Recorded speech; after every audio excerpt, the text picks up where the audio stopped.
자, 그리고 우리에게는 이렇게 말폭탄을 쏟아붓던 김정은이요. 일본 기시다 총리에게는 각하라고까지 칭하면서 지난 강진 피해에 대해서 이례적으로 위로의 메시지를 보냈습니다. 봉영식 의원님, 굉장히 이례적이지 않습니까? 예, 하지만 좀 일관성이 있는 그런 행동이다 이렇게 보겠습니다. 왜냐하면 이제부터는 이제 동족이 아니다, 교종관계에 있는 사이다 이런 이야기를 했고, 그래서 이제 통일인 이제 물 건너갔다, 통일을 포기하고 남북 관계를 일종의 두 개의 주권 국가로 간주하겠다, 무력점 정도 준비하겠다 이런 얘기를 했던 것이죠. 그러니까 대한민국의 이제 수준을 굉장히 밑으로 내려놓는 그런 언사와 행동을 보이고 있기 때문에 그 반대급부로서 북한의 지위라든지 그런 것은 더 높이는 그런 발언을 계속 보이고 있습니다. 흥미로운 것은 뭐냐면은 이렇게 북남 관계가 이제는 필연적인 귀결로 통일이 어렵게 됐는데 이것은 우리의 국격에도 어울리지 않는다. 어떻게 이런 대상화가 통일을 논의할 수 있는가라는 얘기에서 굉장히 김정은 정권이 국격 얘기를 많이 하고 있어요.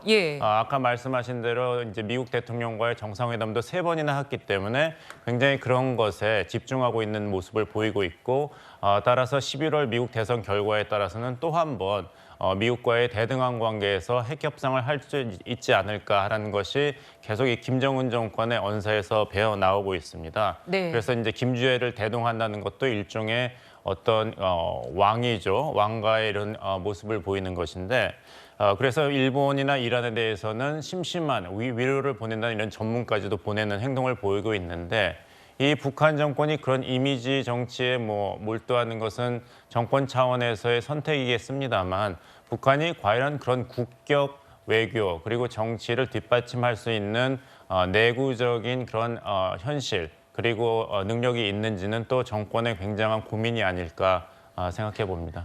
네. 이런 가운데 미국 정부가 북한과 러시아 간 무기 거래 정황을 포착을 했습니다. 관련 이야기 먼저 들어보시죠. Pyongyang is seeking military assistance from Russia, including fighter aircraft, surface-to-air missiles, armored vehicles, ballistic missile production equipment or materials, and other advanced technologies. This missile appears to have landed in an open field in the Zaporizhia region.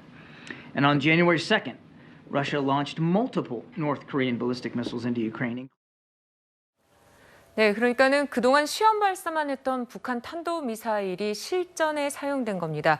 봉영식 의원님, 이를 두고 안보에 대한 우려의 목소리가 또 나오고 있더라고요.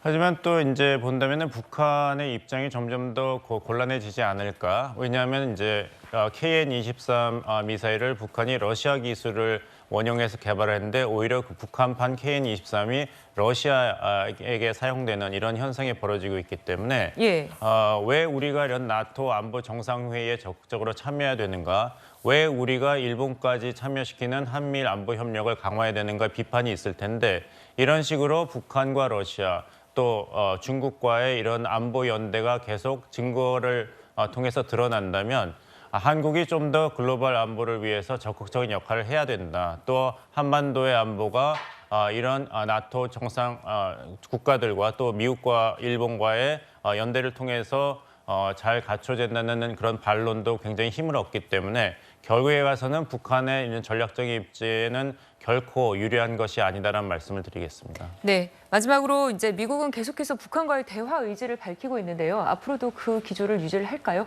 하지만 바이든 행정부는 이제 조건 없는 대화라고 하지만 조건 없는 대화는 아니죠. 대화를 하면은 바이든 대통령이 한미 정상회의에서 얘기했지만 김정은 위원장이 무기 우호에 대해서 이야기를 해야 된다 얘기했기 때문에 북한 입장에서는 미국이 이제 조건 없는 대화를 제시한다고 믿을 이유가 없는 것이고, 아까 잘 지적하셨습니다만 북한 입장에서 왜 바이든 행정부와 대화를 하겠습니까?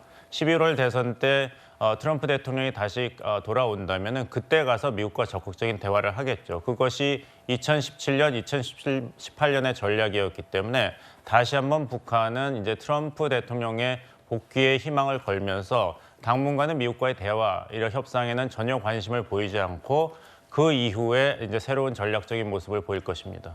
네, 자, 더 거칠어진 북한, 어제 있었던 도발 얘기까지 해봤습니다.